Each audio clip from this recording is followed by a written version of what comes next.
You are the executive producer of the film Drive. Yes, sir. So naturally, my first question to you is, why is Albert Brooks not getting the love he deserves? He is nominated for an Independent Spirit Award here today, and that's all the love I need. So you've a powerhouse cast. How hard was it to assemble Ryan Gosling, Albert Brooks, this amazing cast? How hard was it to get these gets? I think what helped us a lot, Ryan was one of the producers of the project. Although he wasn't credited as a producer, his company, Motel Miller, is one of the production companies. He brought in Nick Refn, and I think what helped a lot with the casting, apart, of course, from a lot of people's desire, Carey Mulligan sought it out because of her desire to work with Nick Refn. He's a genius director. We're actually working on another film together called Only God Forgives right now. He and Ryan are shooting in Bangkok right now. Now, I hear Ryan is very into some strange puppet theater, and he was in LA, downtown LA for a long time doing that. Did he bring a lot of his sort of interesting hobbies to the set?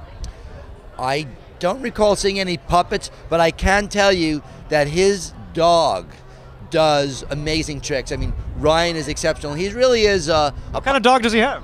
Oh gosh, it's big. I don't know. I'm not a dog guy, but what kind of tricks does the dog do? You know, nothing on your leg, is it? Rides a bicycle. You know, recites the Pledge of Allegiance. Just amazing stuff. You just have to see it. A lot of people see the executive producers being very removed from a movie. What's the most hands-on thing in your experience that an executive producer does in terms of actually in the mix? Well, I think overall, my personal function is to be a little more in the background and to keep an eye on the big picture and make sure there are certain times when there's crucial business decisions where to make sure that the cast is flowing or that other things are correct.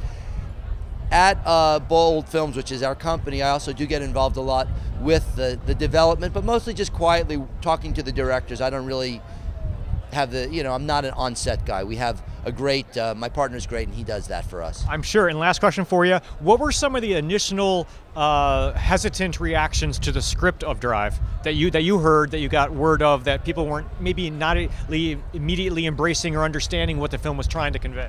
None. We got it. We were the first company that it was submitted to when it went indie, and we said yes almost immediately, and it just happened very fast. Along with our partners at Odd Lot, Gigi Pritzker and her team as well. That we co-financed the movie, but it was very quick turnaround. We had no concerns about the script. We thought it was brilliant from day one. And just to go back to your earlier question, the fact that we shot it in Los Angeles made it much more easy to fill out the smaller supporting parts with incredible people who wouldn't have flown across the country for short pay and for a few days' work. Was that something that Ryan really wanted to do, or you really wanted to embrace LA? Was he pretty hard-nosed on this area? Yeah, that was one of the areas when you say, what does an executive producer do? It costs us subsidies. It's more expensive to shoot in LA, so there was some quid pro quos. It cost us extra money to shoot in LA, so we got some concessions in return. But it was well worth it, and you see a side of LA in Drive that you just don't see in other movies. Absolutely. And she said Ryan is off shooting the sequel to Lars and the Real Girls, Rise of the Inflatable Brothers? Really? I hadn't heard that.